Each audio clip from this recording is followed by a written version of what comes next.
The other thing is Jason and I are similar in this as far as employee retention is that just be good to people. Like, it's a hard job.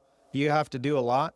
But the number one thing that I see why people lose help is because they have unrealistic expectations. You know, the very essence of the mental game is this. The only reason an event matters is because we make it matter. Welcome to the Multi-Farrier podcast. I had a soccer coach, and he always said, we are going to be the fittest team always out there. Because in the moment, you don't want to be worried about being tired. You want to be focused on the soccer game. Right. Which is what's going to translate for me, hopefully, in the CJF, is that I'm not worried about being tired. I can focus on the task at hand. And granted, he was like, get your specimens made. 3 months before you take your exam, get all your AW specimens made. It's good to have other people putting that pressure on you as well. Sometimes if it's a single journey, and you've not got mentors that are coaching you, helping you, you kind of rest a little bit. If you're hearing this, you are currently on the non-subscriber feed. If you would like to hear this episode in its entirety, please subscribe using the link below. If you're a student, apprentice, or just find yourself in a situation where it isn't financially feasible to subscribe, please reach out to me on Facebook or through the website. The good folks at Out West Design and Fabrication are lending their support by helping us to cover your scholarship subscription. You can check out many of their incredible projects on their Facebook page. Out West Design and Fabrication, your choice for farrier rakes. Now here's a sample of this week's episode. Thank you for listening. Most people that I know in this industry only want the best for the other people in the industry, which is a pretty cool thing. Welcome everyone. I'm recording this after getting to spend 2 days with my Ontario Farrier friends and with our talented friend from Texas, Austin Edens. It was a great clinic put on by our local supplier, Professional Farrier Supply, and I learned a lot. If you ever have Austin giving a clinic in your neck of the woods, do yourself a favor and go. You won't be disappointed. This week's episode comes on the tail of 2 recent ones, which both garnered a lot of compliments from our listeners. I thought it was only fitting to release the recording where we all participated in a panel discussion on running a multi-farrier practice at last year's AFA Convention in Chattanooga, Tennessee. Lee Olsen, Jason Critton, and Lyle and Kayla Shepard were all kind enough to share their hard-earned wisdom on how to run a multi-farrier practice, each with their own unique approach. Each of the panelists shared the origin stories of their practices, the unique setups of each one, the beauty of having a buffer between your clients and you and your associates in the form of a secretary, how to handle the inevitable challenges that come up with a multi-farrier practice, and many other topics. It was an honor to be able to moderate this panel with these shining stars of our trade, and I'm excited to share this conversation with you.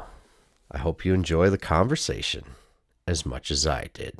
Now we start with the MC Ben Schroeder giving his introduction to our talk. I apologize for the echo. It was recorded in a giant hall, so please bear with the audio. So this morning we started off in a great way. We started off with a how-to on the basics. After that, we moved into how to apply the basics. And then if you guys were here for Nigel's lecture, that was just mind-blowing on anatomy. And then we got ourselves some food, and we had a little bit of fun. And now we're here to touch on the thing that I think is touched on the least in the business, and that's business. It's the easiest thing to be complacent about because what's doing is working, and it doesn't reveal itself like a lame horse does.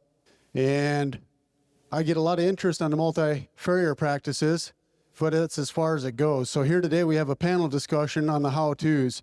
And the cool thing about a multi-farrier practice is it keeps you honest. And anybody that leads one or that I've ever met that it has one is always willing to give back, go above and beyond, incredible people. And whether you actually have another farrier working for you or you utilize help, you may not realize that you're running a multi-farrier practice right now because there's more than one of you working. And with all that being said, we have a stage full of people that have given so much to the industry. You all know one of these faces, if not all of them. And the coolest thing is that people say this won't work in my area. But today, from Tennessee, we have Kayla and Lyle Shepard. They run a multi-farrier practice there as a husband and wife. That's a quite interesting dynamic. Here from Weatherford, Texas, we have Mr. Lee Olsen. He has put more business, social media information on the internet, Facebook, Twitter for you guys to find. He's helped my business tremendously. And then from Colorado, we have Jason Critton.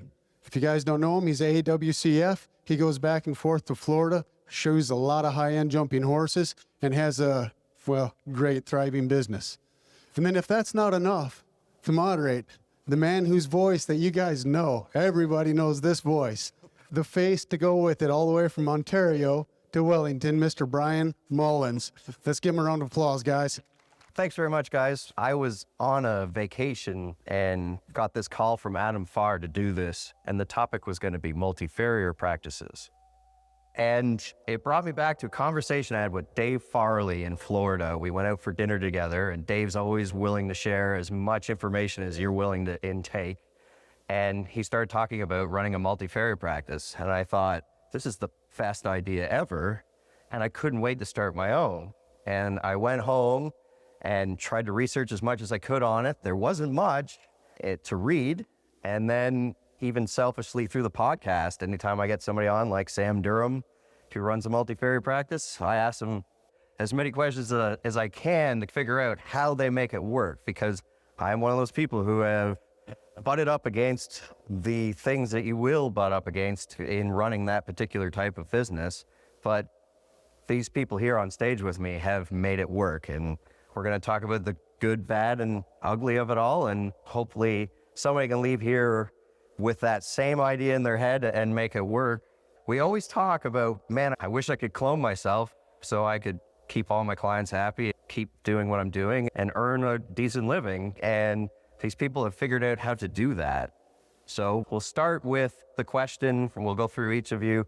Just what does your particular business look like? Everybody has a different multi-farrier business. They all run it differently, and we'll just get you to give a brief overview of what it looks like. And we'll start with you, Jason. Yeah, so I run Seacross Farrier Services. We're based in Sedalia, Colorado, in between Denver and Colorado Springs. And so I run 5 trucks, 2 people in each truck.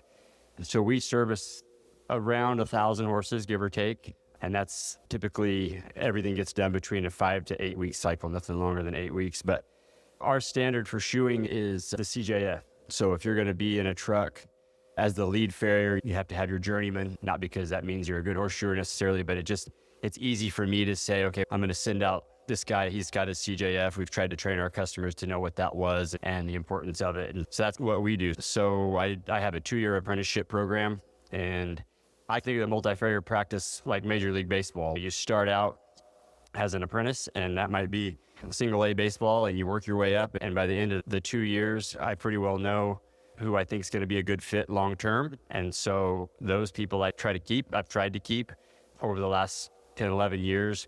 And so that's how we've grown. It's a slow process, but it's a steady process. And it's proved well for us because, wrong or indifferent, after 2 years, we have a lot of commonalities in the way we shoe horses. And if they're a journeyman farrier and they've been in the program, I can send them out to do horses that they start out like the single A baseball part comes where I'm not sending them out to do a laminated case, or I'm not sending them out to fix a quarter crack or something that's going to overface them. I try to really make sure that our guys are put in situations where they can be successful until they're ready for more. And so as they get ready for more, they keep graduating up. And obviously as they graduate up, their pay scale goes up.